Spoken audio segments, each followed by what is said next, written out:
केशवराज बाबासाहेब महाराज की जय। श्री सिद्धिविनायक गणपती महाराज की जय।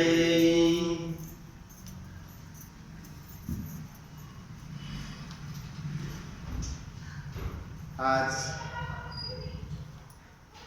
श्री सिद्धिविनायक गणपती देवस्थान सेलू या ठिकाणी 21/12/2025 रविवार शांतीब्रह्म एकनाथ महाराज कृत हस्तामलक टीका या ग्रंथावर आपण 7 दिवस चिंतन करणार आहोत। वेदांत केसरी रंगनाथ महाराज परभणीकर यांच्या 59व्या जयंती पुण्यतिथी निमित्त, कारण साधू संतांची पुण्यतिथी साजरी करत असतात आपण आणि देवाची जयंती साजरी करत असतो। तर देवाची जयंती का साजरी केली जाते? कारण देवाचा कुठल्याही कार्यामध्ये जय झालेला आहे, विजय झालेला आहे म्हणून, आणि धर्माची स्थापना करण्यासाठी भगवान या पृथ्वी तलावर अवतार घेत असतात। म्हणून या भक्तांचं रक्षण करण्यासाठी आणि धर्माची स्थापना करण्यासाठी भगवंताचा अवतार होत असतो। तिथं त्याला विजयश्री प्राप्त झालेली असते म्हणून। आणि साधू संत जे आहेत तर संतांची पुण्यतिथी साजरी केली जाते, कारण त्या तिथीला त्यांनी जो देह सोडलेला आहे तर तो देह सोडणं हा सोहळा होता। आणि जीवाच्या बाबतीत असं घडत नाही। जीवाला शरीर मिळतं का मिळवावं लागतं? मिळणं वेगळे आणि मिळवणं वेगळे। मिळवण्यामध्ये स्वातंत्र्य आहे आणि मिळण्यामध्ये पारतंत्र्य आहे। म्हणून 15व्या अध्यायामध्ये भगवान श्रीकृष्ण परमात्मा सांगतात, कर्मानुबंधीनी मनुष्य लोक। जीवाला जे शरीर मिळालेलं आहे ते तुमच्या इच्छेने मिळालं का कर्माने मिळालं? कर्माने मिळालं, इच्छेनं नाही मिळालं। आणि इच्छेनं स्वातंत्र्य होत असतं आणि मिळालं कर्माच्या बंधनानं म्हणजे पारतंत्र्यानं मिळालेलं आहे। परंतु भगवंतानं तुम्हाला आम्हाला हा जो मानव देह दिलेला आहे तर तो कसा दिला? श्री ठाकुरजीने यह जो मानव तन दिया है ना तोल के ना मोल के पर दिल खोल के दिया। कारण या मानव देहामध्ये त्या परमपिता परमात्म्याची ओळख होत असते आणि ती ओळख अशी कशी होत नाही, ती आत्मरूपानं होत असते। म्हणून तो हा विठ्ठल बरवा, तो हा माधव बरवा। तो माधव कोण आहे, तो केशव कोण आहे याची ओळख करून घेण्यासाठी नाथ महाराजांनी हस्तामलक या टीकेवर एक प्रकाश टाकलेला आहे। आणि या टीकेमध्ये सुरुवातीलाच त्यांनी थोडंसं वर्णन केलेलं आहे, जे आपण या ग्रंथामध्ये पाहू शकतो। एका दरिद्री ब्राह्मणाला एक पुत्र झालेला आहे। तो इतर मुलांसारखा रडण्यासाठी जन्मला नव्हता, कारण बाळ जन्मलं तर जन्मल्या कोणतंही बाळ रडत असतं। रडते माझे बाळ ताने समजाविता राही। कारण भगवंताला यशोदा माता सांगते, देवा हे मृत्यूलोक आहे आणि तुम्ही एवढं मोठं रूप चतुर्भुज घेऊन आलात, असं नाही जमायचं, तुम्हाला थोडंसं लहान व्हावं लागेल। ते म्हणे ठीक आहे बाबा, आता ॲक्टिंगच करायची म्हणल्यावर काय हरकत नाही, लहान झाले। ते म्हणे असं लहान होऊन हसायला नाही जमत देवा, मग थोडं रडावं बी लागेल। ते म्हणे आता अवघडच झालं, रडावं बी लागेल। मग देव आता रडायला सुरुवात करायला। आता त्यांचं खरंच रडणं होतं का ॲक्टिंग होती? ॲक्टिंग होती, कारण त्यांना तसं वागावं लागलं। म्हणून प्रभू रामचंद्रांना तसं वागावं लागलं का? केले रामायण राम आधी, केले रामायण आधी रामायण लिहिलं गेलं आणि नंतर भगवंतांना तशी कृती करावं लागली का? कारण वालियाची मती झाली से गहन। वाल्मिक ऋषींची मतीच गहन झाली म्हणजे हा जो प्रवास होता तो मूर्खपणाचा कळस ते शहाणपणाचा कळस.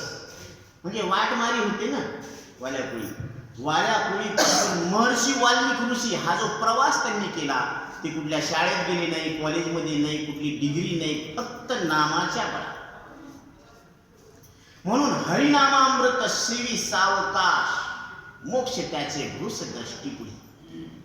हरिनामाचं अमृत जर आपण पिलं क्षणाक्षणाला तर त्या अमृतानं काय होत असतं, जो मोक्ष प्राप्त करायचा तो सुद्धा भुसासारखा वाटत असतो. म्हणून तो रडत नव्हता आणि हसतही नाही. हा बाळ हसत सुद्धा नाही, तर त्याला कसलाच विकार संभवत नव्हता. आनंद व दुःख यांच्या पलीकडे असलेला स्वानंद नित्य तृप्त असा तो मुलगा राहू लागला. मात्र त्याचे तेज अंगी न समाय देखता तहान होत जाई.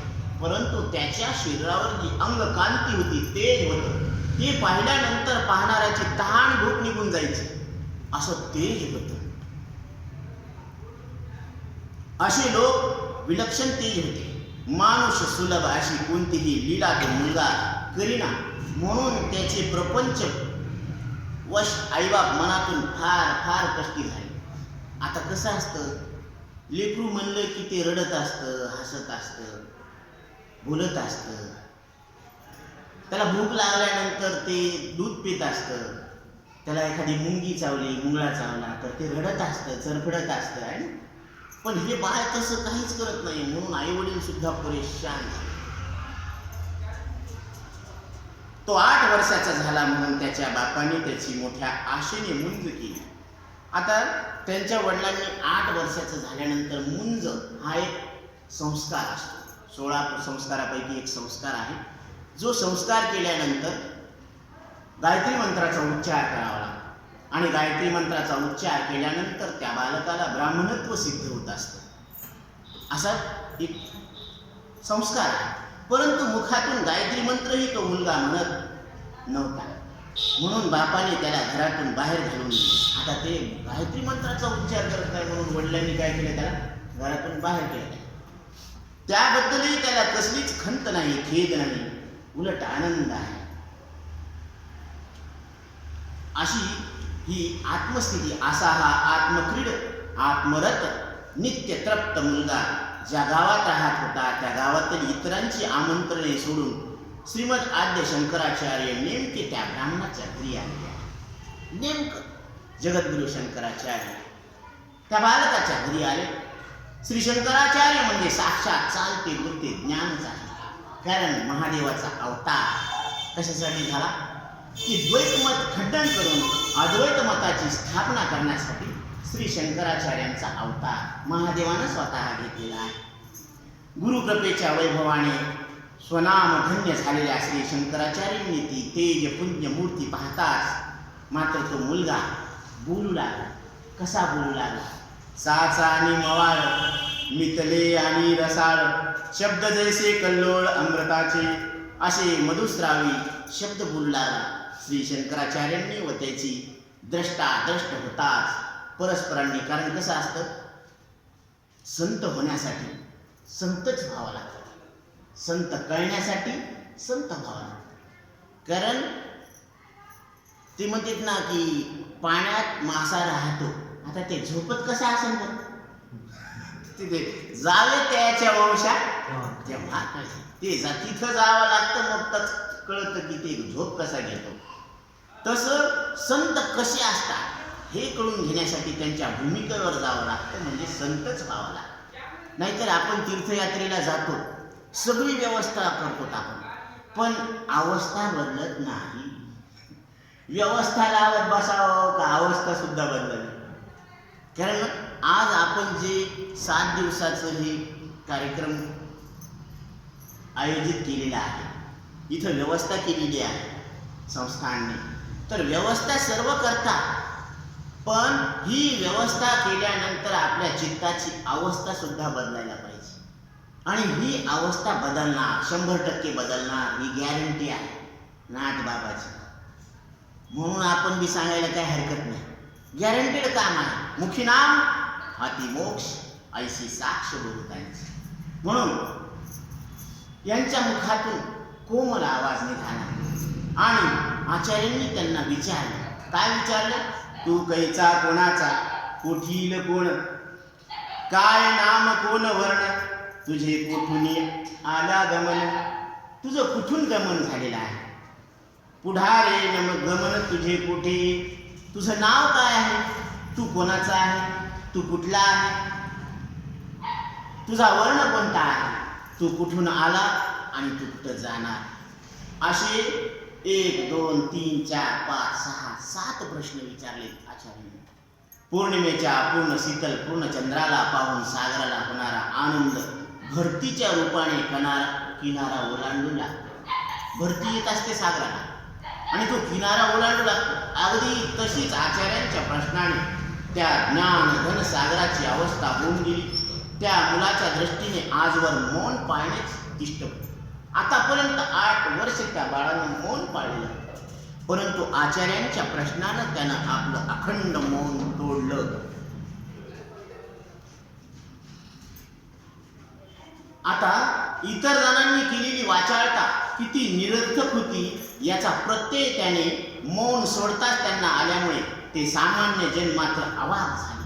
म्हणजे त्यांनी तोंडात बोट घातलं की इतका ज्ञानीपुत्र आजवर काहीच बोलला नाही हो, पण आज बोलला, पण 100% ॲक्युरेट जशाला तसं बोलला, खरं बोलला.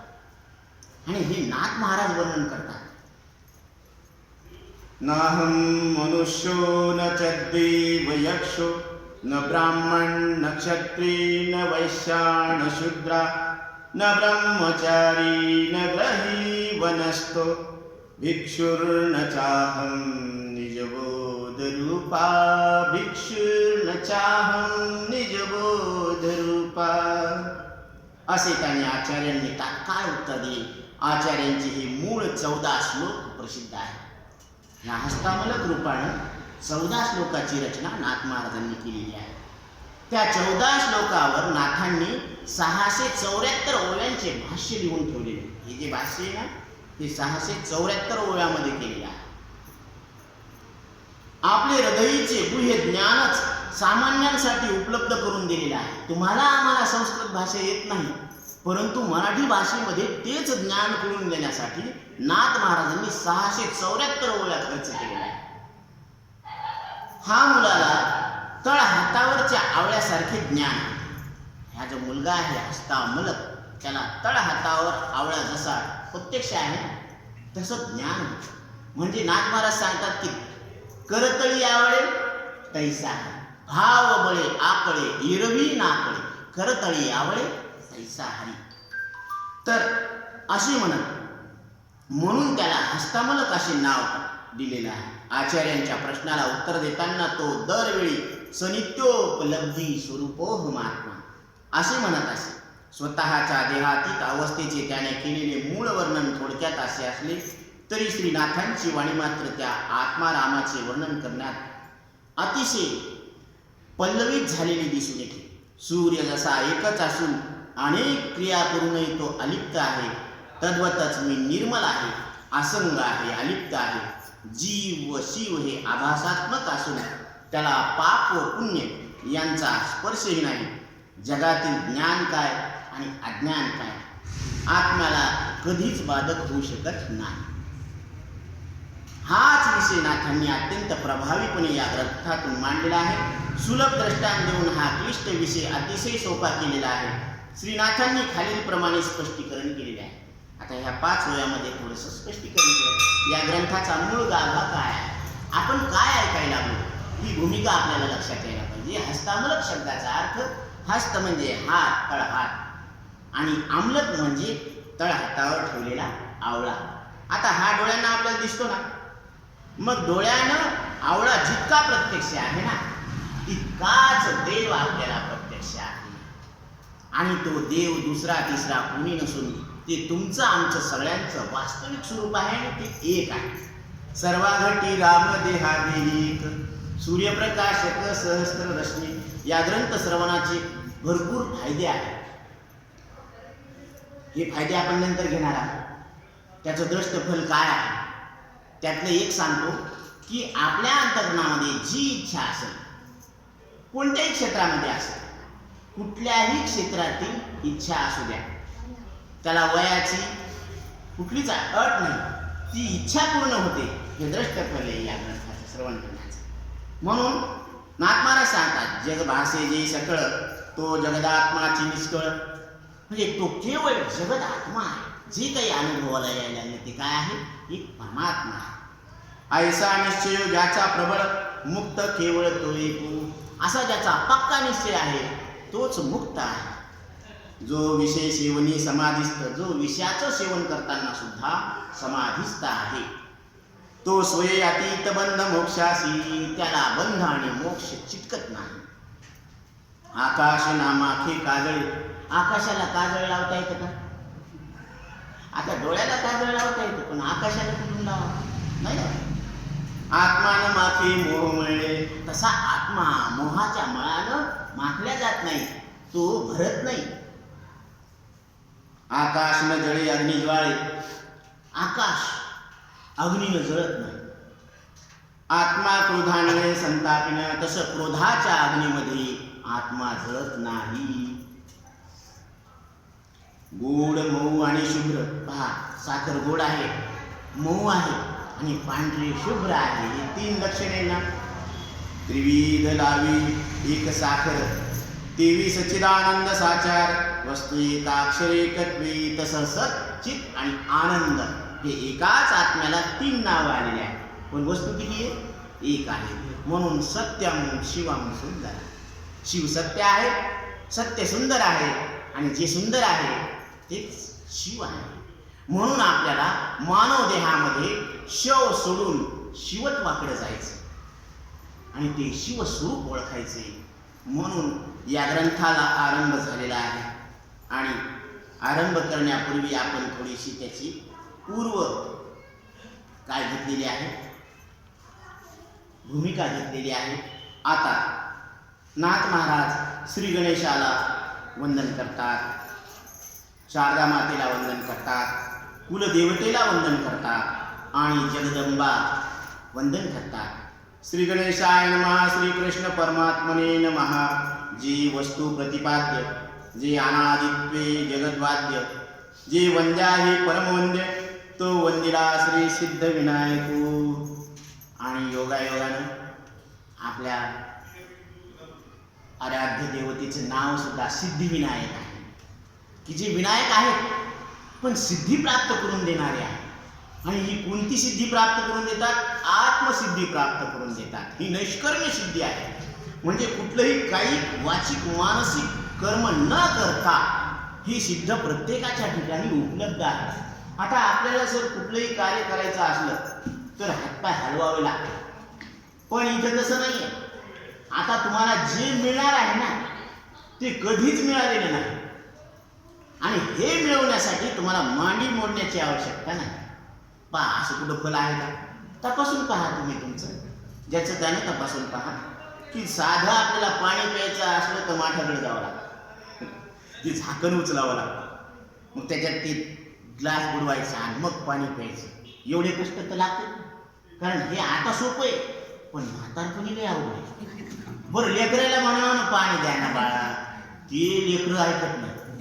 बरं का, लेकरं ऐकत नाही. सून, आता ते विषय नाही काढायचा, पण योगायोगाने आला, पण खूप अवघड आहे. कुणी पाणी द्यायला तयार नसतं, कारण म्हातारपणा पराधीन आहे. बरं का, म्हणून आज तारुण्यामध्ये सगळी कामं व्यवस्थित होतात, पण म्हातारपणामध्ये कामी येत नाही. म्हणून इथं महाराज सांगतात की त्या गणेशाला नमस्कार असो, जे या सृष्टीच्या आधीपासून हे काय तत्व विद्यमान आहे, अनादि रूपाने जगाला वंदनीय आहे, आणि जे वंदनीयला सुद्धा परम वंदनीय आहे तो श्री सिद्धिविनायक, त्याला नमस्कार असो. जे सुखाच्या मस्तकाचं प्रचंड सुख आहे, म्हणजे मस्तक कसं आहे? सुख स्वरूप आहे. हरुषाची ओतिले तोंड, म्हणजे आनंदाचं ओतलेलं काय आहे त्यांचं तोंड आहे. आता आपण प्रत्येक मुली जर घेत बसलो ना तर फार वेळ लागला, म्हणून आपण सरळ सरळ त्याचं काय करत जाऊ, अर्थ प्रतिपादन करतो, म्हणजे आपल्या लक्षात येईल. वेळ कमी आहे, 1 तासामध्ये आपल्याला 2 श्लोकाचं प्रतिपादन करायचं आहे आणि सगळ्यांना व्यवस्थित लक्षात येईल अशा पद्धतीनं प्रतिपादन करायचं, सांगायचं. म्हणून गणपतीचा जो दात आहे तो आनंदाची सोंड झिरीत असलेला गणपतीचा एक दात अखंड एक रूपानं झळकत आहे. हे गणपती बाप्पाचं वर्णन चालू आहे. ज्ञानाच्या तेजाने तेजित फरशी आहे, अखंड स्मरणाचा अंकुश आहे, अभयाचे वरदान देणारा अत्यंत विश्वसनीय रसरशीत असा आनंदाचा लाडू आपल्याला देतात. लाडू खाल्ले ना आपण? हा, दसऱ्याची साई मंदिरामध्ये. प्रकृती आणि पुरुष हेच ज्यांचे 2 चरण आहेत आणि त्या दोघांचे ऐक्य त्यांच्या पायाच्या तळव्यामध्ये आहे. सहज आसनावर अगम्य गुणांनी शोभलेले आहे, चराचरामध्ये ज्याचा वास आहे, जो सगळ्या गुणांचा आत्मरूप ईश्वर आहे, त्या श्री गणेशाला मी वंदन करतो. नाथ महाराज वंदन करतात. त्यांनी या ग्रंथाचा अर्थ दाखवून परमार्थाची शोभा वाढवायला पाहिजे, कारण त्यांनी स्वतः काय करायला पाहिजे, बुद्धी द्यायला पाहिजे या ग्रंथाचा अर्थ सांगण्यासाठी. विवेकाच्या प्रबोधनातून साधकांना सारासाराचा फरक दाखवणारी जननी जगदंबा माता, ती शारदा माता, तिला वंदन असो, जिच्यामुळे आसार सुद्धा आत्मरूप सार होत असतं.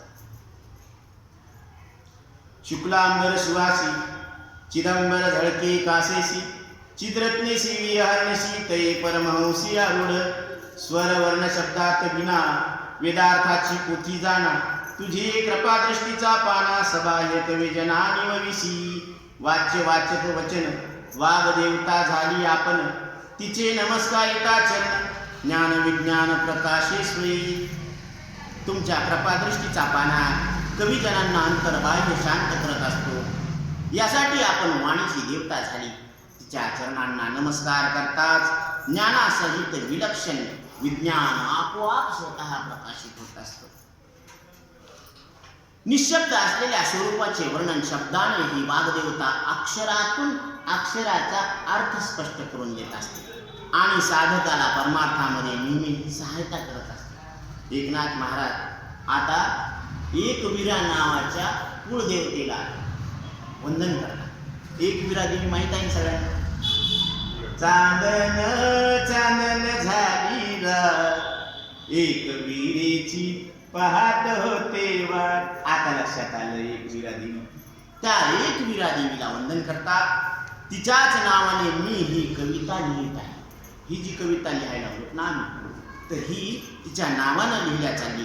जी प्रशंसनीय आहे, तिचे नाव रूप गुण या गोष्टी ही कुळदेवता उरू देत नाही. म्हणजे नावही उरू देत नाही, रूपही उरू देत नाही आणि गुण सुद्धा उरू देत. ती कवित्वाच्या अहंकाराचा नाश करून अद्वैत रूपाने एक रूपाने भजन सुद्धा करून घेते. ती काय करते की मी कवित्व करायला लागलो या अहंकाराचा सुद्धा काय करते, नाश करते आणि भजन अद्वैत रूपाने करून घेते. केवळ कुळदेवीच्या भजनामुळे कुळ आणि शीळ हरपून गेली.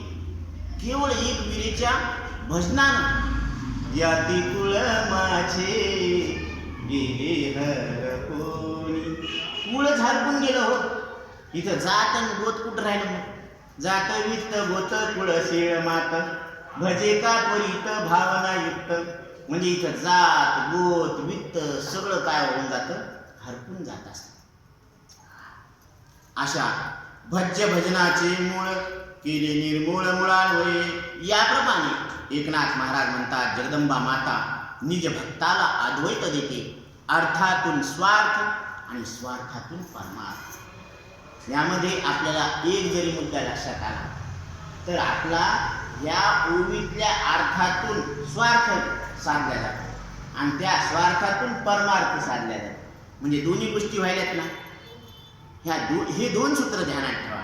अर्थातून स्वार्थ आणि स्वार्थातून परमार्थ. तर या प्रक्रियेने मुख्य अद्वैतात मिळवतात अशी ती जगदंबा, जिला कुळ नाही तिनं कुळाला शोभा आणलेली आहे. आणि प्रत्येकाची कुळदेवता कोण आहे? जगदंबा माता, आई भवानी, जिनं छत्रपती शिवाजी महाराजांना रयतेचं रक्षण करण्यासाठी स्वतः तलवार बहाल केलेली आहे. बरं, ती जगदंबा माता, तुळजा भवानी माता आपली कोण आहे? कुळदेवता. तर ते कुळदेवता काय आहे? तिला कुळच नाही आणि आपल्याला सुद्धा कुळ नाही हे सिद्ध करून दाखव. बरं आहे ना, हे सगळं लफडत नाही मग आपल्या भागात.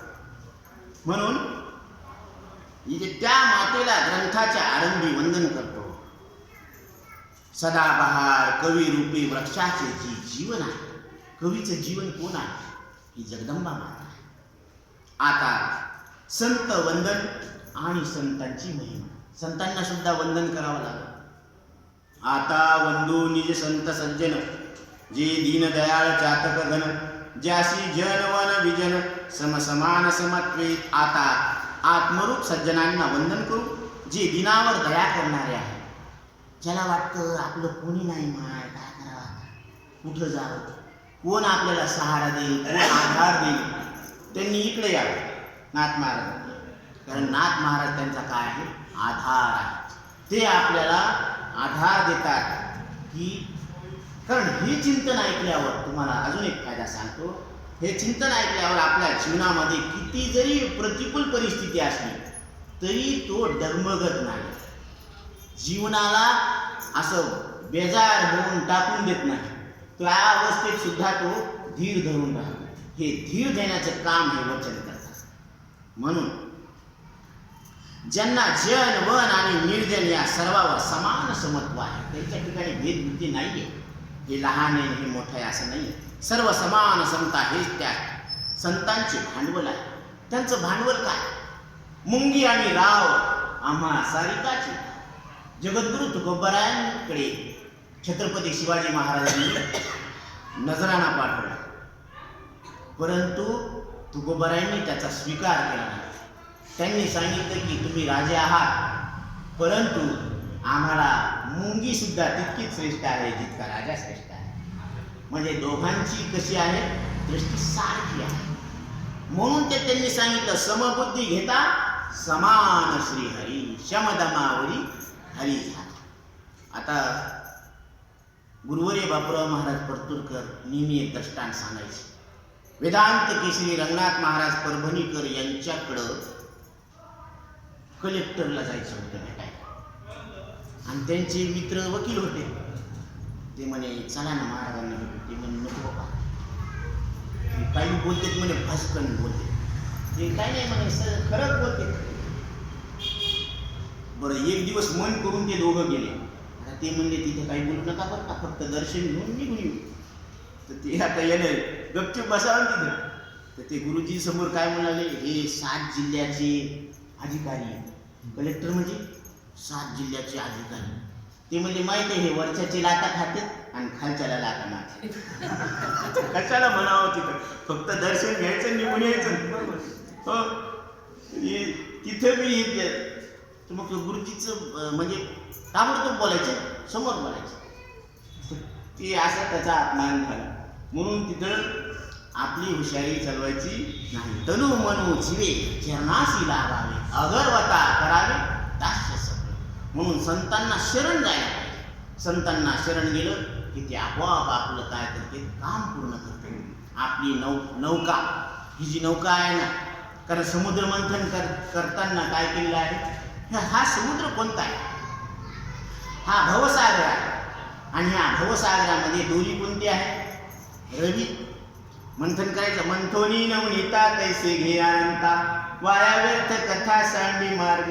तर ही मंथन करायचं, विवेकाचं मंथन करायचं, विवेकाची दोरी.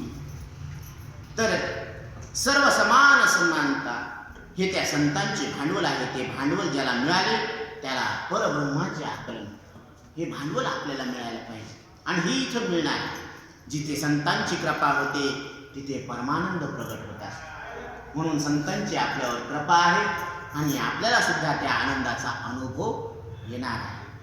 यासाठी आत्मरूप संतांना जीवापासून चित्त तिथं काय करायला पाहिजे, समर्पण करायला. जो संतांना अनन्य भावाने शरण जातो त्याला शिव पण सुद्धा ओवळ वाटत असते. संतांचे भजन केल्यावर जीव परम पावन होत असतो. संत चरणाचे तीर्थ सेवन केल्यानंतर तीर्थ त्यांच्या पायाची धूळ आपल्या मस्तकावर धारण करतात. चारी मुक्तीला सुद्धा काय करतात, लाथा मारतात. एवढी पावर त्या संत चरण रज लागता सहज वासनेचे बीज जळवणी झाले. मग त्या संतांच्या कृपेसाठी वंदन केलेले आहे. आता श्री जनार्दनाला वंदन करू की ज्याचे नावच नावाच्या अभिमानाचा नाश करते. हे जनार्दन नावच काय करतं, नावाचा जो आपल्या ठिकाणी अभिमान आहे ना, त्या अभिमानाचा नाश करतो. म्हणजे अहंकार गेला, तुका म्हणे देव झाला. जीवाचे जीव पण सुद्धा उरत नाही. म्हणून जीव घेतल्या विण चालू निधी साधने. ज्यावेळेस आपण ज्ञानोबरायासोबत जाऊ ना, तर चलता चलता आपला जीवपणा सुद्धा काढून घेतात. म्हणजे जीवपणा काढून घेतल्यावर मग शिल्लक काय उरतं, उरला तो अवघा हरी. मग खाली सेंट पर्सेंट हरीच उरतो, त्याच्यात काहीच मिसळ नाही. जसं सोन्याला जाळल्यावर खाली काय उरतं, 24 कॅरेटचं प्युअर सोनं उरतं. सोने सोनेपणा हुने हुने न येताची झालेली ने. सोन्यामध्ये काही कमीपणा झाला नाही, पण ते अलंकार रूपाला प्राप्त झालेले आहे. तसं अलंकार सोनं जाळलं की त्याच्यातला हिंकस भाग निघून जातो आणि प्युअर सोनं होतं. तसं जीवपणा जाळला की प्युअर हरी होते, असं लक्षात घ्यायचं. आता त्याचे फायदे पहा.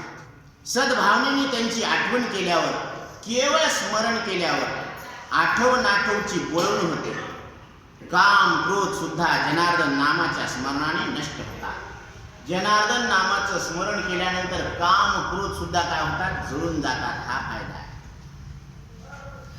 त्यानंतर अशी अगाध शक्ती श्री जनार्दन या नामात आहे. कर्म अकर्म मुळा सकट उडून जातात. हे कर्माचं जे बंधन आहे ना, ते सुद्धा जळून जाते. धर्माची लाज संपून जाते. धर्म काय आहे, अधर्म काय आहे याची सुद्धा लाज जुळून जाते. कारण सत्कर्म करत असताना सुद्धा लोकांना लाज वाटते बघ, तर ती लाज सुद्धा जुळून जाते. प्रपंच आणि परब्रह्म हे अद्वैताने प्रगट होते. आता आपल्याला वाटतं प्रपंच वेगळा आहे आणि परमार्थ वेगळा आहे, बरोबर आहे, पण असं नाही बरं का. प्रपंच आणि परमार्थ दोन्ही एकच परब्रह्म रूप होऊन जात असते. हा एक फायदा आहे. श्री जनार्दनाच्या चरणांना वंदन केल्यानंतर जन्म मरणालाच मरण येतं. त्या हा विशेष फायदा आहे की जनार्दनाच्या चरणांना नुसतं वंदन करायचं तर जन्म मरणाला सुद्धा मरण येतं. म्हणून मरण माझे मरून गेले मज गेले अमर. मरणाला मारणारी विद्या ही मरणमारी विद्या. भगवान शंकराचार्य मरणमारी विद्या सांगतात. श्रीमद भगवद्गीता हिला ब्रह्मविद्या म्हणतात. आणि महर्षी वाल्मिकी ऋषी, महर्षी नारद यांना भूमविद्या म्हणतात. यो वै भूमा तत्सुखम नाल्पे सुखम असते. जे अल्प आहे ते सुखरूप नाही, ते मर्यादित आहे, ते नष्ट होणार आहे. आणि जे अमर्याद आहे ते सुखरूप आहे आणि ते तत्व ब्रह्म आहे आणि ते तुमचं आमचं सगळ्यांचं एक स्वरूप आहे. लिंग देहाचे मर्दन म्हणजे नाश होणे. इथं महत्वाचा पॉइंट आहे. जनार्दन शब्दाचा विग्रह करा आता तुम्ही. तर लिंग देहाचे मर्दन, मर्दन म्हणजे नाश होणे. लिंग जोवरी लिंग देह नाही भंगला तोवरी मुक्ती कैची बापा. तुम्ही म्हणता की मुक्ती पाहिजे, मुक्ती पाहिजे. आता सगळेजण पित्र करते, बरोबर. आपल्या पूर्वजांना आपण त्यांच्या नावानं पित्र जीव घालतो. पण त्या पितरांना खऱ्या अर्थानं मुक्ती कधी मिळेल, ज्यावेळेस आपण हस्तामलकाचं चिंतन लक्षात घेऊ. तर याचं फळ आहे की पितरांना सुद्धा मुक्ती तेव्हाच मिळते ज्यावेळेस आपण लिंग देहाचा बाध आपल्या विवेकाने करू. म्हणून लिंग देहाचे मर्दन म्हणजे नाश होणे. हेच जनाला अर्दन म्हणजे दूर करायचे. कारण प्रत्येकाला वाटतं ना आपल्या ठिकाणी बंधन नसावं, ते बंधन दूर करण्याचं काम जनार्दन स्वामी करतात. म्हणूनच जनार्दन नावाची गणना वेद सुद्धा अनुवाद करतात. वेदानं सुद्धा याचं काय केलेले अनुवाद केलेला आहे. तर अशा पद्धतीने संतांची महिमा झालेली आहे, संतांचं वंदन सुद्धा झालेलं आहे. आता सुपुत्र कोण, सुपुत्र कशाला म्हणावं? इथं नाथ महाराज सांगतात, जे पितरा ते तारिती, जे पूर्वजा ते उद्धरिती, जे पितरांचा तारण करते, 184 जन्म मरणाच्या बंधनातून किंवा त्या दुःखातून जे पितरांना तारतात, जे पूर्वजांचा उद्धार करतात, सुपुत्र त्या ते म्हणती, ते पुत्र संपत्ती दुर्लभ, त्यांना सुपुत्र म्हणतात, ती पुत्र संपत्ती दुर्लभ आहे. शोक संताप कारका. आता पहा, शोक म्हणजे दुःख देणारे आणि संताप म्हणजे प्रतिकूल वागण्यामुळे मनात तीव्र नाराजीची भावना उत्पन्न करणारे. म्हणजे आता आपल्याला वाटतं की लेकरांना असं काम करावं, ते काम करत नाही सांगितलं, मग आपल्याला संताप येत नाही का? ते असे संताप देणारे. आणि शोक म्हणजे दुःख देणारे असे पुत्र घरोघरी आहेत बरं का. पण अनेकी जन्मती, अनेक जन्मात अनेकाच्या घरामध्ये असे पुत्र पाहायला मिळतात. सुपुत्राचे मुख विरळा देखे, पण सुपुत्राचं मुख मात्र विरळालाच पाहायला मिळत असतं. आता पुढे नाथ महाराज कथेला सुरुवात करतात बरं का, हळूहळू पुढे चालले. तर आधी संतांना वंदन, श्री गणेशाला, साधा मातेला, संतजनांना. आता एका ब्राह्मणाला जीवनमुक्त पुत्राची प्राप्ती झालेली आहे. पुणे एका ब्राह्मणाच्या घरी पहा, परम भाग्याने पराकाष्ठेने एक मुलगा जन्माला आला. त्या बाळाचे वैभव मात्या पित्याला तर कळालंच नाही की याचं वैभव काय आहे. हे आई वडिलांना नाही कळत, कारण अधिकार नसतो सगळ्यांना सगळं कळण्याचा. त्या बाळाचे वैभव मात्या पित्याला कळाले नाही. जसे शिंपल्यामध्ये रत्न असते पण हंड्यामध्ये गुप्त धन असते, हंड्यामध्ये काय असते? गुप्त धन असते. तसे त्याच्या हृदयातले ज्ञान इतर लोकांना कळालेच नाही. त्याच्या हृदयात काय ज्ञान आहे हे कोणालाच नाही कळाले. कोहम भाव म्हणजे मी कोण आहे या भावाने रडावे. आता लेकरू जे रडतात ना लहान लहान, तुम्ही अजून पहा, काव्हा काव्हा काव्हा असं रडते. म्हणजे मी कोण आहे असं म्हणून तरी रडायला पाहिजे, पण हे रडत बी नाही असं. बरं, सोहम या मंत्रानं तरी तो आनंदित व्हायला पाहिजे. सोहम शब्दाचा अर्थ काय माहिती? या देहात मी सत्यरूपानं प्रगट आहे आणि या देहात जे तत्व विद्यमान आहे तेच या सृष्टीच्या रूपानं विद्यमान आहे, असा त्याचा अर्थ. म्हणजे सृष्टीत सुद्धा तेच आहे आणि इथं सुद्धा तेच आहे. म्हणून पण ते हसणे रडणे हे दोन्ही टाकून त्या बाळाने अखंड मौन धारण केलं आहे. ते हसतही नाही रडतही नाही म्हणून अखंड मौन धारण. थोडं लक्षपूर्वक ऐका, या बाळाची स्थिती वर्णन करायला नाथ महाराज.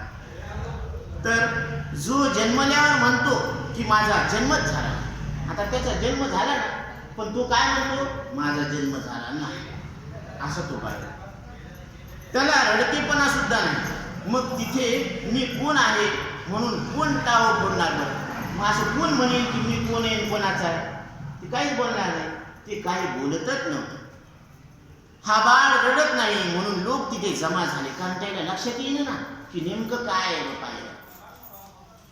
बघा आता जमा झाले ना, सगळे आश्चर्यानं पाहतात, पण कुठलाही एक निर्णय होईना. काय म्हणून? प्रेत किंवा मुर्दा म्हणावं तर शरीरामध्ये प्राण चालू आहे, नाडीचे ठोके 72 व्हायला बरोबर नाही. प्रेत म्हणावं तर श्वासोश्वास चालू आहे. बरं आंधळा म्हणावं तर पाहणार सारखं एकटक पाहायला लागलं. अजून पहा, एकटक आपण पाहू शकत नाही, आपण पटकन डोळ्याची पापण लावून घेतो, पण लेकरं आहे ना एकटक ज्योतीकडे एकटक पाहत येते, असं आपण नाही पाहू शकत. कारण त्यांचं चित्त कसं असतं? कल्पना रहित असतं आणि आपलं चित्त कल्पनेनं भरलेलं असतं, म्हणून आपण एकटक पाहू शकत नाही. मग लोक आश्चर्य करू लागले त्या बाळाबद्दल की याला रडणं माहीत नाही. बाळाची अंगकांती चमकत आहे, ती चमक पाहूनच तहान भूक निघून जात आहे. वेडा म्हणावं तर कसं म्हणा, वेडा सुद्धा नाही गमाय असं ते म्हणाले. त्याच्या या जन्माची सोय कशी लावावी हेच कळलं. आता त्याच्या जन्माची सोय कशी लावा बरं? हे रडणं, बोलणं, हसणं, पडल्या बरं ठीक आहे, पण बाळ पाळण्यातून खाली पडल्यावर त्याला मुंग्या मुंगळे जर चावू लागले तर बाकीची लेकरं सरफडतात ना. पण ते तसं अशा द्विधावस्थेमध्ये कोणतेही बाळ चरफडते, ते रडते मोठमोठ्या, पण हे बाळ तर चरफडतही नाही आणि रडतही नाही. आता काय करावं? तर असा प्रश्न होता. आता पुढे नाथ महाराज सांगतात, सामान्य बालकांच्या धर्माची उपेक्षा व मौन यामुळे माता पिता दुःखी झाले, आई वडील सुद्धा दुःखी झाले. आता घरात बाळ असलं, आता परत पहा, झाड कशाने शोभलं? फुलांनी, बरोबर. आणि अंगण कशाने शोभलं? मुलांनी. मग लेकरं खेळू लागले, बोलू लागले, हसू लागले तर मग सगळ्याचा जीव लागतो का नाही? पण हे बाळ जर बोलत न तर कसा जीव लागत आई वडिलाचा? ते बेजार झाले. मग सामान्य बालकाच्या धर्माची उपेक्षा व मौन यामुळे माता पिता दुःखी झाले. हे बाळ मोठ्याने रडतही नाही. बाळाला भूक लागली असेल म्हणून आईने तोंडात स्तन दिल्यावर स्तनाला चोखून दूधही पित नाही. आता ते रडण, त्याला भूक लागली म्हणून आई काय करते? असं मांडीवर घेऊन त्याला पाहते. पण हे पिणं बी, आता दूधच पिणं, मग आता काय करावं? स्वानंदातच बाळ परिपूर्ण नित्य तृप्त राहायचं. हे बाळ स्तनपान करत नाही, दूधच पित नाही, म्हणून आई सुद्धा उदास झाली, आई सुद्धा नाराज झाली. आता काय करणार मग आई? आणि लाडाने बोबडे बोलत नाही म्हणून पिता सुद्धा त्याच्या बोबड्या बोलण्यापासून वंचित झाले. आता लेकरं बोलतेत ना, बाबा बाबा, बाबा आले, बाबा आले. आता बाबा येतेत ना, रिकाम्या हाताने येत नाही, त्याला चॉकलेट घेऊन येते ऐकले. आणि लेकरांना अपेक्षा असते की बाबाने काहीतरी खाऊ, हा ना. पण हे लाडानं बाबाला बोबड्या बोलणं सुद्धा हात मारत नाही, म्हणून वडील सुद्धा काय झाले? नाराज झाले. आता हे लेकरू वाढायला लागलं हळूहळू. तर नाथ महाराज सांगतात की किती वर्षाचं झालं? 8 वर्षाच्या या मौनी बाळाला आई बापांनी घराबाहेर घालविले तरी त्याच्या आत्मानंद स्थितीला भंग नाही. त्याचं मौन काही तुटलं नाही. त्याला आई वडिलांनी कदरू त्याला घराच्या बाहेर काढले. 8 वर्षाचं बाळ. बाळाचा पूर्ण निश्चय होता की गायत्री मंत्राचा उच्चारण पाठ केला की अंगाला ब्राह्मणपणा लागेल आणि मला तर 4 वर्णाचा विटाळ आलेला आहे. गायत्री मंत्राचे उच्चारण करत नाही म्हणून बाळाला पित्याने घराबाहेर घातले. आता जोपर्यंत गायत्री मंत्र म्हणत नाही तोपर्यंत ब्राह्मणत्व सिद्ध होत नाही. आता हे बोलच न मंत्र म्हणून बापाला राग आला आणि त्यांनी घराबाहेर काढून टाकले त्या बाळा. आणि माता अन्न देत नाही तरी त्याचे तोंड सुकले नाही. आता आई खायला देत नाही म्हणून तरी त्याचं तोंड सुकलं नाही. तो नाराज झाला नाही. अशी त्या बाळाची स्थिती असताना त्याच वेळी सहजपणे शंकराचार्य भिक्षेसाठी त्या घरी आले. सहज शंकराचार्य त्या घरी भिक्षेसाठी आलेले आहेत. आता श्री शंकरांचे त्या ब्राह्मणाच्या घरी सहज आगमन व तो सहज अवस्थेतील बालक पाहून त्यांना परमानंद झाला. आता त्या बालकाची स्थिती कशी होती तर नाथ महाराज सांगतात, अग्निहोत्री ब्राह्मण म्हणजे जे दररोज सूर्योदय आणि सूर्यास्ताच्या वेळी अग्निहोत्र नावाचा वैदिक यज्ञ करतात. वैदिक यज्ञ रोज सकाळ संध्याकाळ करत असतात. जे यजुर्वेदाचे पालन करतात, यज्ञाद्वारे ते पवित्र अग्नीमध्ये दूध, तूप किंवा अर्पण करत असतात. दूध किंवा तूप अर्पण करते त्या अग्नीमध्ये.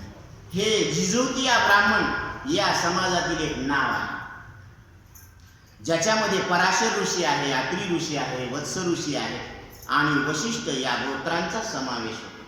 त्यांच्या गोत्रांचा समावेश होतो. असा व्यवहारामध्ये अतिशय धर्मान अग्निहोत्री ब्राह्मण भिक्षेसाठी आलेल्या आचार्यांना बरेच वर्षे आपण भिक्षेसाठी त्यांना प्रार्थना केली होती, पण काही निमित्तानं तिथं जाणं झालं नाही.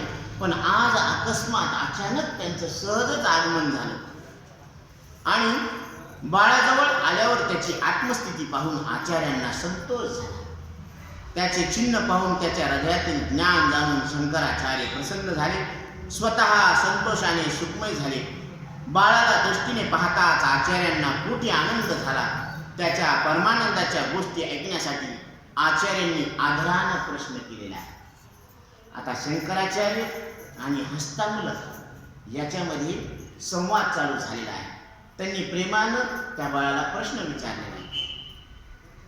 बाळाचे ज्ञानासहित विज्ञान, त्याचा आत्मनिश्चय, आत्मसाक्षात्कार प्रगट करण्यासाठी बाळाला विचारतात, कस्त्वं शिशो कस्य पुतोऽसि गन्ता, किन्नामते त्वं कुत आगतोऽसि, एतन्मयोक्तं वदच्चार्वकत्वं मत्प्रीतये प्रीतिविवर्धनोऽसि, मत्प्रीतये प्रीतिविवर्धनोऽसि.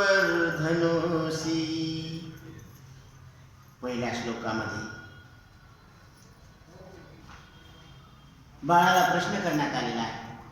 शिशु म्हणावायचे कारण बाळाला शब्द अपशब्दाचे ज्ञान नाही. आता लेकराला काय कळतं? बरोबर आहे ना? कारण शब्द अपशब्द कोणाला कसं बोलावं हे लेकराला कळत नसतं. पण त्याच्यामध्ये बालतत्वाचं अज्ञान नाही. पण बाकीच्या बालकासारखं त्याच्यामध्ये अज्ञान नाहीये. बालपणातच अतिशय ज्ञानी आहे. त्यामुळेच आचार्यांनी प्रश्न केला, ज्याप्रमाणे धुळीतल्या रत्नासाठी जाणते जे पुरुष असतात ना, रत्नपारखी म्हणते त्याला, तर ते स्वतः प्रयत्न करतात. शिंपल्यामध्ये मोती आहे, परंतु त्या शिंपल्याला त्याचा काही उपयोग नसतो. त्याप्रमाणे ज्ञानच ज्ञानी पुरुषाचं काय असतं? भूषण असतं. त्यांच्याकडे पाहिले तर ते आत्मज्ञानानंच शोभायमान असतात. ज्ञानी पुरुष आत्मज्ञानानं शोभलेले आहेत. त्या पूर्ण ज्ञानी पुत्राची मात्या पित्यांना ओळख व्हावी म्हणून श्री शंकराचार्यांनी त्याला प्रश्न विचारले. त्याप्रमाणे त्या बाळाच्या ज्ञानाची जाणीव माता पित्याला माहीत नाही. त्याच्या ज्ञान विज्ञानावर प्रकाश टाकण्यासाठी आचार्यांनी स्वतः प्रश्न केला, तू कसा आहेस? पहिला प्रश्न. दुसरा प्रश्न, कोणाचा आहेस? तिसरा प्रश्न, कुठला आहेस? कोण्या गावचा आहे? चौथा प्रश्न, तू कोण आहेस? पाचवा प्रश्न, तुझं काय नाव आहे? सहावा प्रश्न, तुझा वर्ण कोणता आहे? त्याला आपण जात म्हणतो, कोणती जात आहे? तुझे येणे कुठून? सहावा प्रश्न. आणि पुढे तू कुठे जाणार आहेस? आठवा प्रश्न. हे प्रश्न ध्यानात ठेवा.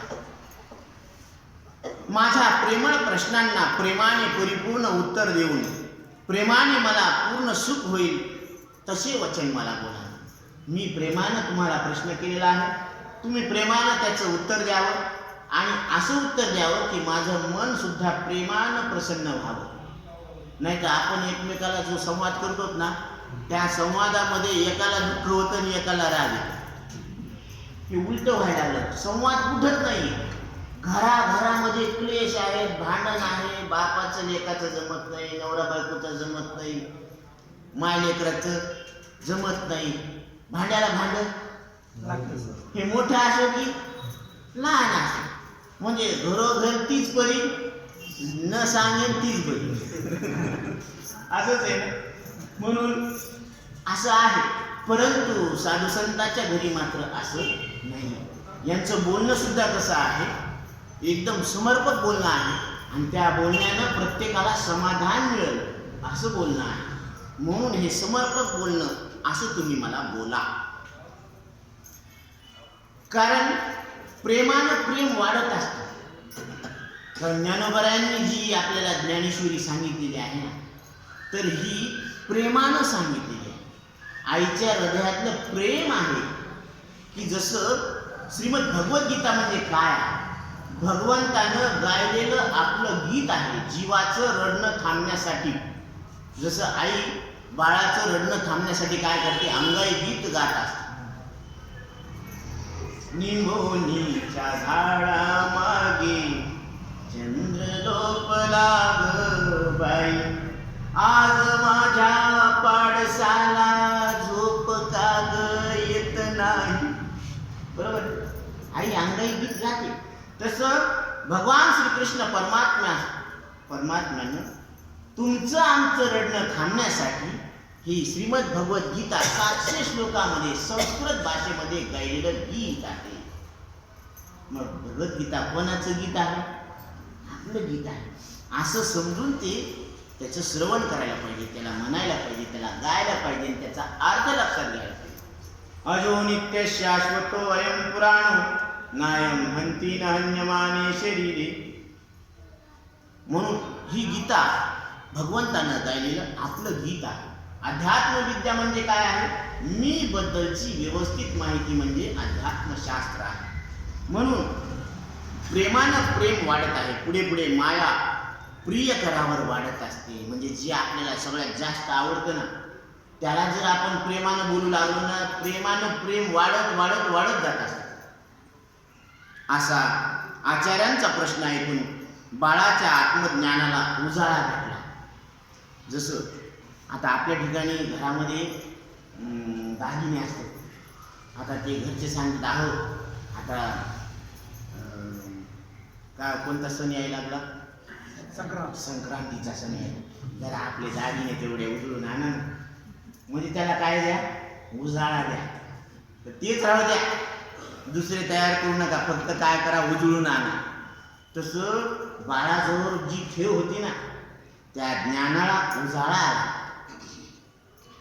जसे सूर्यकांत मणी सूर्याची किरणे पडताच संपूर्णपणे चमक दाखवतो. सूर्यकांत मणी असतो ना त्याच्यावर सूर्याचे किरण पडले की ती आपली चमक दाखवत असते.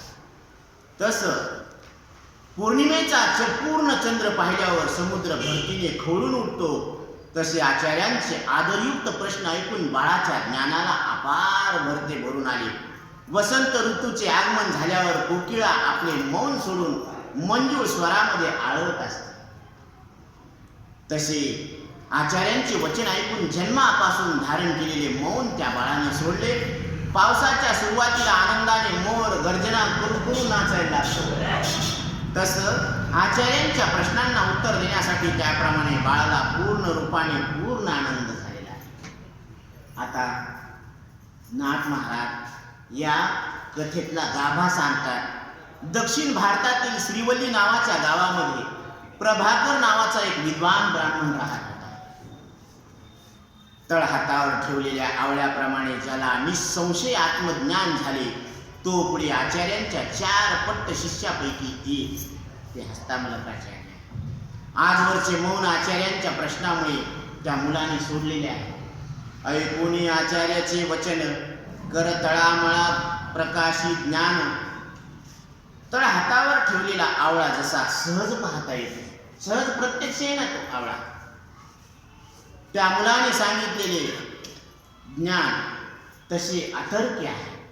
म्हणून त्याला हस्तामलक हे नाव मिळाले.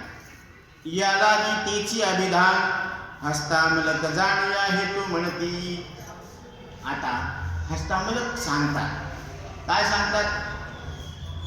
नाहं मनुष्यो न च देव यक्षो न ब्राह्मण न क्षत्रिय न वैश्या न शूद्रा न ब्रह्मचारी न ग्रही वनस्थो भिक्षुर्न चाहं निजबोधरूपा. भिक्षुर्न चाहं निजबोधरूपा. हस्तामलक सांगतात, मी कुणीही नसून सकळ सृष्टीकर्ता आत्मा आहे. मी कोण आहे? आत्मा आहे. हस्तामलक आपण आपल्या स्वरूपाचे लक्षण पूर्णपणे आहे असे स्वतः संपूर्ण सांगत आहे. मला लोक माणूस म्हणून मानतात. आता आपण एकमेकाला काय समजतो? माणूस समजतो. मग माणूस समजणं बरोबर आहे का चुके? आपल्याला वाटतं बरोबर, पण साधू संतांना वाटतं हे चुकलेले. म्हणून हस्तामलक पहिल्यांदाच सांगतात, नाहम मनुष्य, मी मनुष्य नाही. मनुष्य शरीरामध्ये प्रगट असलेला आत्मा मी आहे. हे आपलं वास्तविक स्वरूप आहे. आणि हे आपण लक्षात घ्यायचं त्याच्या बोलण्यातून हळूहळू. मी मनुष्य नाही, मी मनुष्याचा आत्मा आहे. सबाह्य पूर्ण परमात्मा मी आहे. इंद्र, चंद्र, यम, वरुण, देवी किंवा देवगण सुद्धा मी नाही. आपल्याला वाटतं का मी इंद्र चंद्र असं? नाही. तसं त्याला सुद्धा वाटायला माझ्यामुळेच देवाला देव पण आहे. मी देवादी देव पूर्ण परमात्मा आहे. विष्णुदेव, ब्रह्मदेव, महादेव हेही माझे अंश आहे. हे माझे काय अंश आहे. म्हणून विचारसागरामध्ये विषय आलेला आहे. आपला वेळ झालेला आहे तरी सुद्धा एक 5-10 मिनिट. माझ्या अपार समुद्र स्वरूपावरती जणू तरंग ब्रह्मा विष्णू महेश गणपती यम कुबेर तेही तैसे मिरविते. यम कुबेर सुद्धा काय माझ्या स्वरूपावर तरंगत आहे. तसं मी परमात्मा परेश जगदादी जगदीश मीच स्वतः आहे. यक्ष राक्षस किंवा पिशाच तो मी नाही. मी त्यांचा चालक आहे. सर्व भूतांचा मी पालक आहे. माझ्यामुळेच भूतांना भूतत्व आहे. मी ब्राह्मण वर्ण नाही. माझ्यामुळे ब्राह्मणाला ब्राह्मणपणा आहे. मी ब्राह्मणत्वाचा त्यांच्यातलं जे तेज आहे ना ते मी आहे. आणि मी क्षत्रिय नाही. क्षत्रियामध्ये जो प्रताप आहे तो मी आहे. क्षत्रियांचे शौर्य धैर्य पूर्ण मीच आहे. क्षत्रियांना माझ्यामुळेच क्षात्र पण आहे. मला वैश्य पण नाही.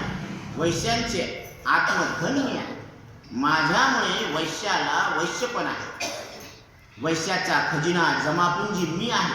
मी नीच वर्ण नाही. नीचामध्ये नीच मी आहे. कारण माझ्याहून खालतेपणा कोणातच नाही. खालत्यातला खालता मी कोण आहे त्याच्यातला खालतेपणा मीच आहे. म्हणून आपण म्हणतो ना हे लई खालचे त्याच्यातली मीच आहे. म्हणून ही फार मोठी व्यापक भूमिका आहे.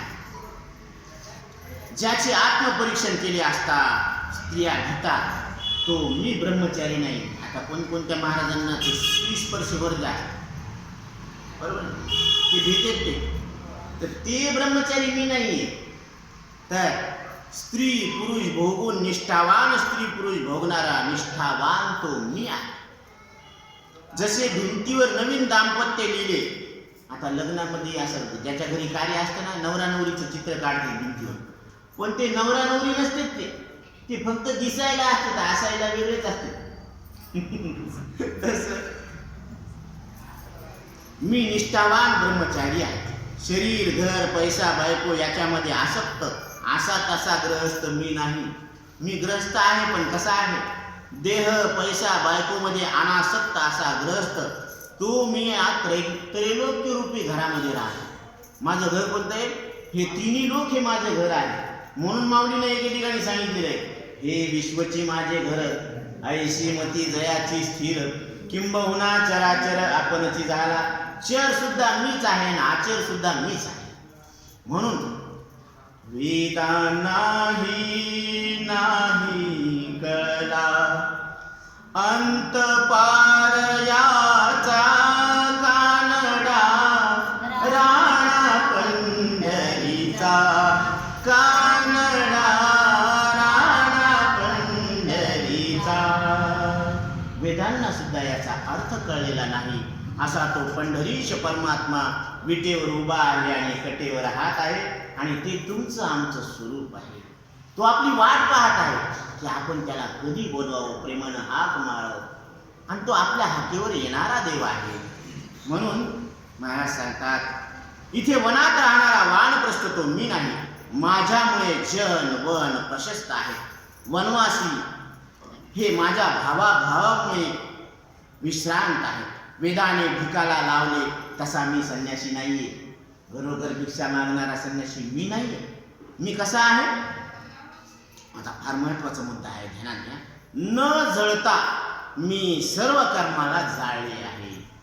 म्हणून श्रीमद भागवतामध्ये सांगितलेलं आहे काय भगवद्गीतेमध्ये सुद्धा सांगतात की ज्ञानाग्निदग्ध कर्माणी भस्मसात कुरुतेर्जुन.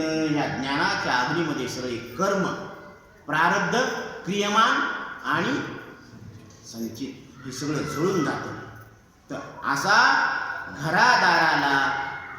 घरादारामध्ये राहणारा मी नित्य संन्यासी आहे. देव मनुष्य यक्ष मी नाही. चारी वर्ण मी नाही असं म्हणतो हा बालक. ब्रह्मचारी आणि गृहस्थाशी सुद्धा तू भिक्षुत्व रूपानं मानत नाही. मग माझे सांप्रतचे स्वरूप कोणते आहे.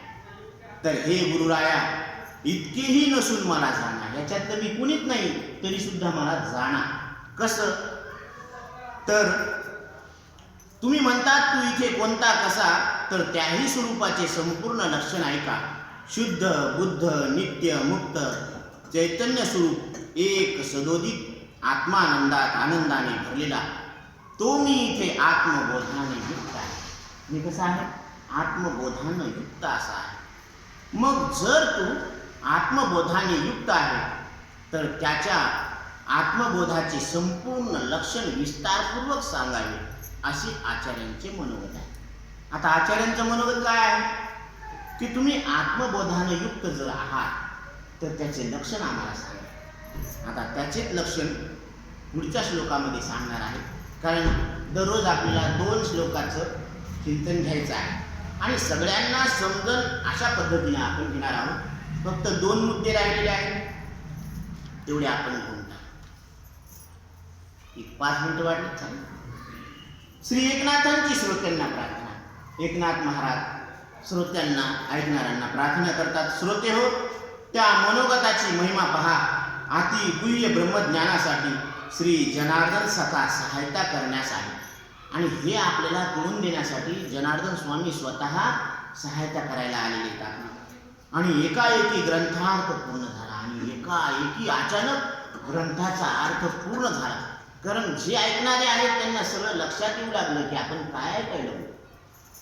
जनार्दन स्वामीला शरण आलो म्हणून जनार्दनच वक्ता रूपाने स्वमुखाने या ग्रंथामध्ये परमार्थ भरण्यासाठी वक्त्याच्या मुखातून कोण बोलायला लागले?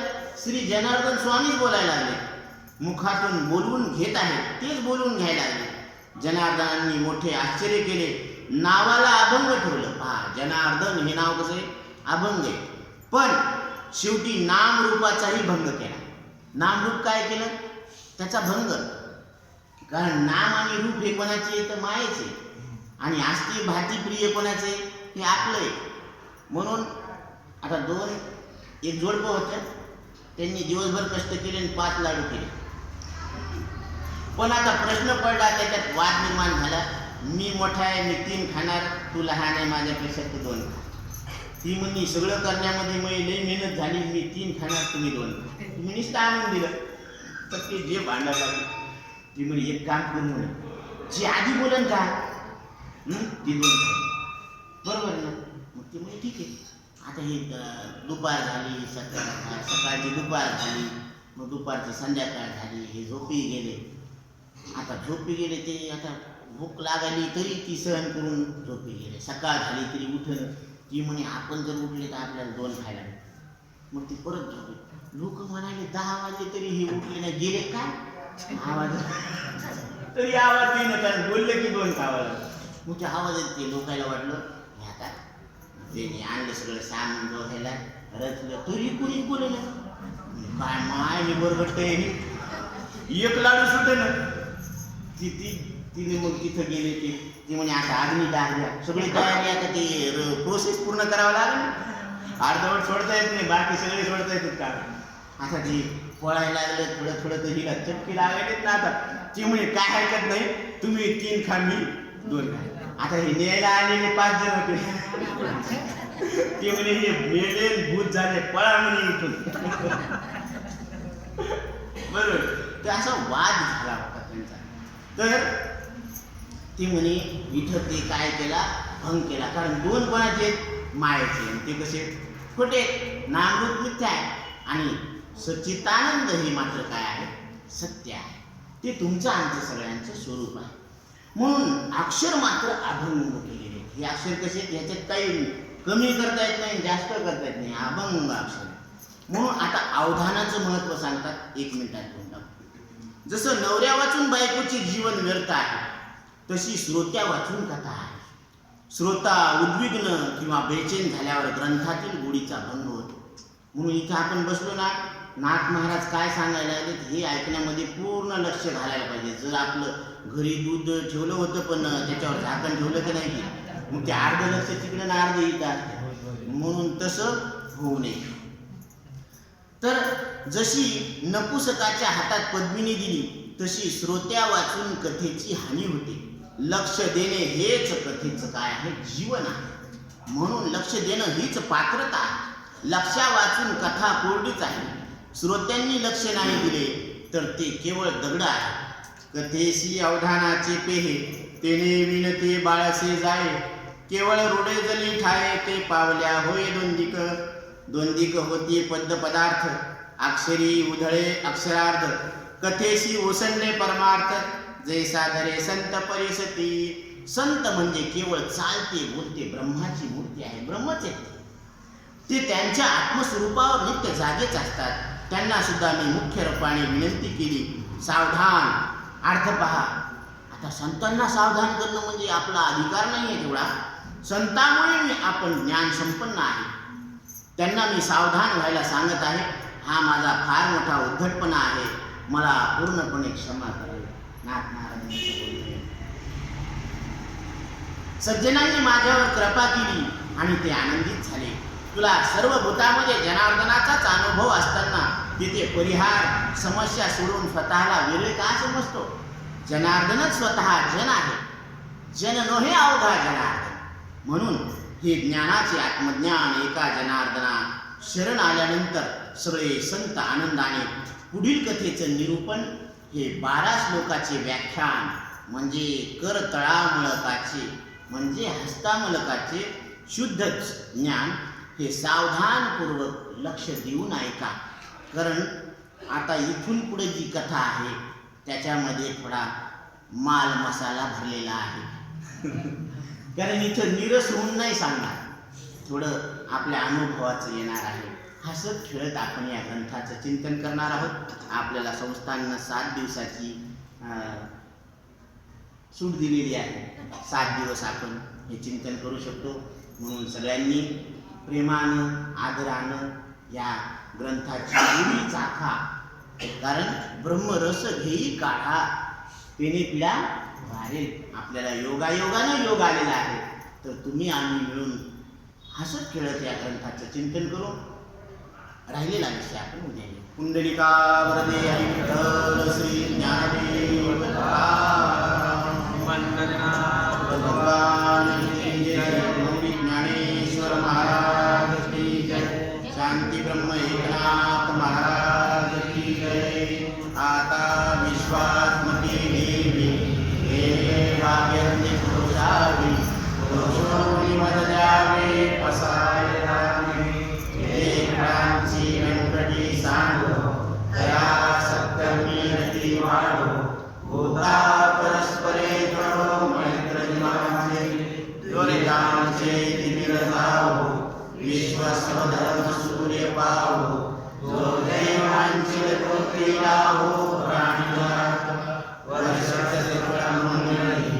ईश्वर निष्ठांची मागणी आली अनवर्त भूमंडळी. भेटो तया भूता चला कल्पतरूचे आलो.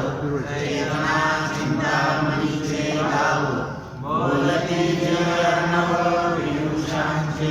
चंद्रमे जय लांछन मार्तंड जय तापहीन. जय सर्वाही सदा सज्जन सोये होतो. किंबहुना सर्व सुखी पूर्ण होई. भजित वाजी कृषी